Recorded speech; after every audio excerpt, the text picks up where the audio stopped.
da Brenda na Watanzania wengine wote.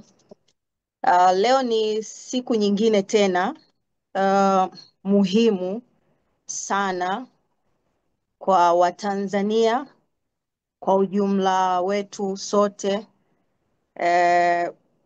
pamoja na nchi yetu. Leo tunakumbuka kifo cha Mwalimu Julius Kambarage Nyerere ambaye alifariki miaka 26 iliyopita, na hatupo tu kukumbuka hapa kifo chake, lakini pia ni siku muhimu ya kutafakari kwa kina juu ya misingi ya uundwaji wa nchi yetu, msingi wa utengenezwaji wa Tanzania yetu. Mwalimu Nyerere aliwahi kuwa na zimewahi kuwepo nukuu nyingi. Watu wamekuwa nukuu mbalimbali alizokuwa akizisema baba wa taifa wakati huo akiwa hai. Moja kati ya mambo ambayo Mwalimu aliwahi kusema, alisema kwamba tusiposema ukweli hatutapata maendeleo, na tukipuuza kukawa na ukandamizaji wa haki za watu, tutakuwa tunasaliti uhuru, tutakuwa tunasaliti msingi wa uhuru wa nchi yetu. Lakini pia Mwalimu Nyerere alipata kusema, bila uhuru hakuna maendeleo, na bila haki hakuna amani. Hayo ni maneno ambayo Mwalimu Nyerere alipata kuyasema enzi za uhai wake. Sasa tafsiri yake ni nini?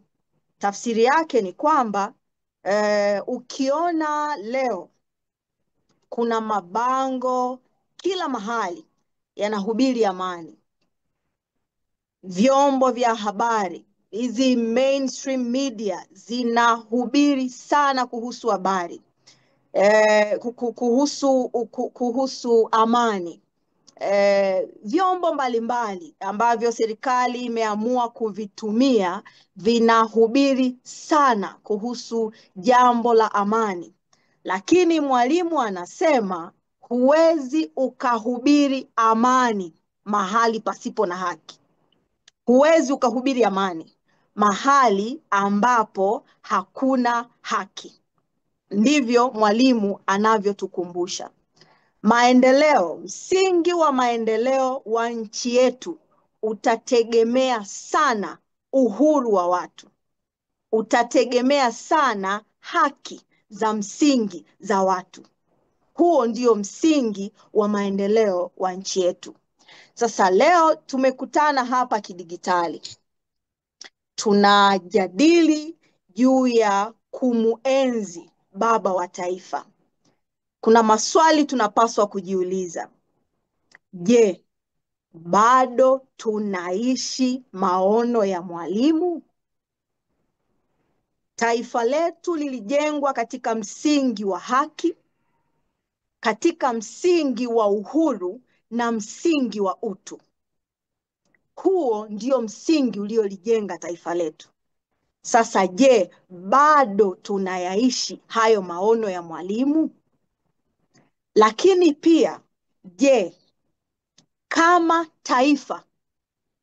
taifa tumeendelea kujenga huo msingi ili kutimiza maono yale ya Mwalimu, ile dira, vision, a dream, ile ndoto ya Mwalimu? Je, tuko kwenye hiyo track, tuko kwenye hiyo njia ya kutimiza yale maono ya namna Mwalimu alivyokuwa akiitazama Tanzania? Tunafanya hayo? Hayo ndo maswali ambayo leo Watanzania tunapaswa kujiuliza wakati tukikumbuka kifo cha Mwalimu baba yetu mpendwa Julius Kambarage Nyerere.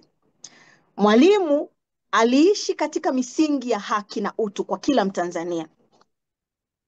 Mwalimu hakuwahi kujali kabila la mtu, hakujali dini ya mtu, hakujali mtizamo wake wa kisiasa. Haki na usawa vilikuwa ni haki za kikatiba, ni jambo la kikatiba. Watu wote kuwa huru, watu wote kuwa sawa, bila kujali dini zao, imani zao, ama tofauti zao za mitizamo ya kisiasa. Lakini pia Mwalimu aliamini kwamba uongozi ni wito wa utumishi. Uongozi ni wito wa utumishi na wala sio wito wa kutawala. Kuna tofauti kubwa sana kati ya kuwa mtumishi na kuwa mtawala. Mwalimu hakuamini kwamba uongozi ni ule wito wa kutawala. Mwalimu aliamini kwamba uongozi ni wito, wewe ni mtumishi, mtoa huduma kwa wale ambao unawaongoza. Hivyo ndivyo ambavyo Mwalimu alikuwa akiamini. Lakini tofauti imekuwa kubwa sana, imekuwa kubwa. Leo mambo yamebadilika sana. Leo mambo yamebadilika sana. Leo tunasikia habari za watu kutekwa, tunasikia habari za watu kuuawa, tunasikia habari za watu kupotea. Tunaona namna ambavyo watu wanashtakiwa na kufungwa kwa kesi za uongo. Lengo tu ni kulinda madaraka ya watu fulani. Hapo ndipo tulipofika leo. Watu wamekuwa na hofu kubwa ya kuishi katika nchi yao. Familia zimekuwa zina hofu kubwa ya kupoteza ndugu zao kwa sababu tu ya mitizamo tofauti ya kisiasa, namna ambavyo kila mmoja anatazama mambo hayo kisiasa. Sasa hiyo sio Tanzania aliyoipigania Mwalimu Nyerere, sio Tanzania aliyoipigania Mwalimu, wala sio Tanzania aliyoiasisi Mwalimu Nyerere, na sio Tanzania ambayo tunastahili kuishi. Kwa hiyo hatustahili kuishi katika nchi ya aina hiyo, nchi ambayo watu kutekwa ni kawaida, watu kuuawa ni kawaida, watu kupotea ni kawaida. Hatustahili kuishi katika nchi ya aina hiyo. Na niwaambie ndugu zangu wa Tanzania, leo kama siku muhimu ya kukumbuka kifo cha Mwalimu, tuifanye pia leo kuwa ni siku ya kuanza upya, siku ya wito wa kuirudisha Tanzania kwenye msingi wa utawala wa sheria, uwajibikaji, heshima ya maisha ya watu, ambapo turudishe ule uhuru wa watu badala ya watu kuishi kwa hofu. Tunapaswa kuwa na ujasiri mkubwa wa kuendelea kusema ukweli, ikiwa kama ishara ya uzalendo kwa nchi yetu. Tuseme ukweli ambao lengo lake si kuigawa Tanzania, lengo lake sio kuwagawa Watanzania, lengo ni kuunganisha Watanzania. Na tunapaswa kudemand hiyo haki yetu tunayoitaka, sio kwa sababu tuna hasira na walioko madarakani. Hapana, hatuna hasira na walioko madarakani, bali tunataka haki yetu. Tunataka kila Mtanzania aishi katika usawa, kila Mtanzania aishi, apewe, apate haki zake. Haki ya kuishi ni haki ya kikatiba. Haki ya kutoa maoni ni haki ya kikatiba, na Watanzania wanapaswa kupata hiyo haki. Na tunapoipigania hiyo haki, si kwa sababu ya chuki ya watu, hatuwachukii walioko madarakani, bali tunafanya kwa uzalendo wa nchi yetu. tuonyeshe kama Mwalimu alivyoonyesha uzalendo kwa kuipigania nchi hii na kuiondoa mikononi mwa wakoloni. Sisi pia tuonyeshe uzalendo huo kwa kupinga kila aina ya utekaji, mauaji, ubadhilifu wa fedha ambazo ni kodi za umma, uuzwaji wa rasilimali za nchi yetu, madini, bandari, kila aina ya rasilimali tulionayo. Tuwe na uhuru wa kuhoji mambo hayo yote bila hofu ya kifo, bila hofu ya kufungwa kwa kesi za uongo. Na niwakumbushe, Mwalimu Nyerere wakati Abeid Amani Karume akipewa nchi ya Zanzibar, wakati walipofanya mapinduzi Zanzibar mwaka 1964, alimwambia Karume, alisema, Karume, sasa umeingia madarakani, na kwa sababu kuna watu hapo nyuma walikuwa na matishio ya kuuawa na wengine waliondoka kabisa katika nchi wakakimbia nchi yao, Mwalimu alimwambia Karume, alisema, hakikisha utawala wako hautakuwa ni utawala wa kuua watu, hautakuwa ni utawala wa kupoteza maisha ya watu. Karume akamwambia Mwalimu, Mwalimu, hawa watu kuna wengine hawavumiliki, yaani kuna watu huwezi kuwavumilia. Mwalimu akasema, unapaswa kuwa madarakani bila kumwaga damu ya mtu. Usimwage damu ya mtu ukiwa madarakani.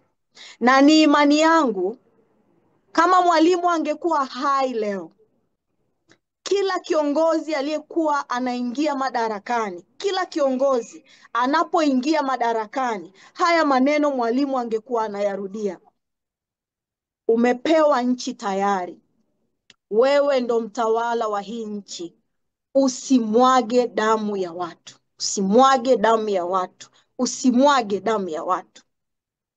Mwalimu anaamini, na ndivyo ilivyo kiimani, damu ya mtu asiye na hatia, damu ya raia asiye na hatia, daima italia bila kukauka ardhini mpaka itakapojilipizia kisasi. Haitakauka. Kwa hiyo ardhi inaweza kulaaniwa kwa sababu mtu mmoja kwa tamaa zake aliua watu ili aingie ama abaki madarakani. Na ni wajibu wetu sisi wa Tanzania, ni wajibu wetu kuhakikisha watu hawauawi, raia hawauawi, raia hawatekwi, raia hawapotezwi. Huo ni wajibu wetu sisi kama wananchi wa Tanzania, wazalendo, tunaoipenda nchi yetu, ambao tunapigania haki na usawa wa kila mmoja katika nchi yetu. Kwa hiyo nizungumze, nisitumie muda mwingi sana, lakini kwa kumalizia niseme kwamba kwa sababu ya umuhimu wa siku ya leo, kwa sababu ya umuhimu wa siku ya leo, siku ambayo baba yetu wa taifa alifunga ukurasa wake rasmi, akatangulia mbele za haki, sisi kama Watanzania tuna wajibu wa kubeba jukumu la kuijenga upya nchi yetu. Tunao huo wajibu. Tufanye nini? Tuna wajibu wa kuhakikisha hakuna raia anatekwa, anauawa au anapotezwa kwa sababu tu anadai haki, kwa sababu tu ameamua kusema ukweli.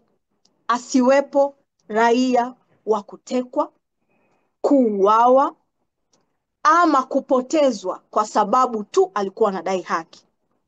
Lakini sisi kama Watanzania, siku hii ya leo katika kumuenzi Mwalimu, tunapaswa kuhakikisha hakuna raia anakamatwa na kufungwa kwa kesi za uongo, eti kwa sababu alikuwa anadai usawa katika nchi. Na ninyi mnaona kuna kesi inaendelea mahakamani, kesi ya Mheshimiwa Lissu.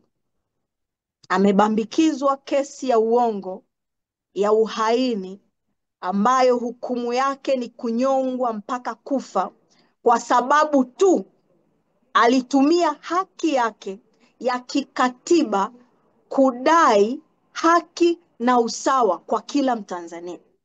Kwa sababu alitumia haki yake ya kikatiba, haki yake ya kikatiba kudai kwa nini watawala wanauza rasilimali zetu hovyo, kwa nini wanagawa bandari, kwa nini wanagawa chuma, kwa nini wanagawa makaa ya mawe, kwa nini wanatumia hovyo kodi za Mtanzania, kwa nini wanadai uchaguzi huru na haki. Hivyo tu ilipelekea watawala wampe kesi mwenyekiti wetu, kesi ya uongo ya uhaini ambayo hukumu yake ni kifo. Sasa sisi ni wajibu wetu kuhakikisha jambo hili halirudii tena na halifanyiki kwa miongoni mwa Watanzania wetu, mwa Watanzania wengine. Kesi ya Mheshimiwa Lissu iwe ni kesi ya mwisho, iwe ni kesi ya kwanza, iwe ni kesi ya mwisho ya watu kusingiziwa na kubambikizwa kesi za uongo kwa sababu tu wameamua kusimama na kuisema iliyo kweli. Lakini pia tuna wajibu leo wa kuhakikisha hakuna Mtanzania ananyamazishwa pale ambapo anahoji matumizi ya kodi anayolipa.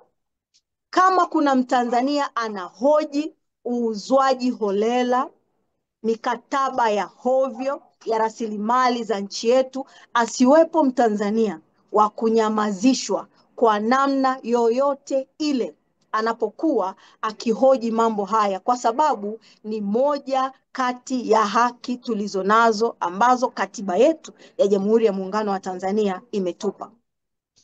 Yale yote ambayo Mwalimu Nyerere aliyapigania yatuongoze, iwe ni dira, itusaidie kutuongoza kuelekea kuipata nchi ya Tanzania ambayo itakuwa na amani, ambayo itakuwa na kweli, ambayo nchi yake itatoa haki kwa wote. Hayo ndiyo mambo ambayo sisi kama Watanzania tuna wajibu kwa hayo. Tusiache kupiga kelele, tusiogope kunyamazishwa. Na mimi niwaombe sana Watanzania, tumebakiza muda kidogo sana.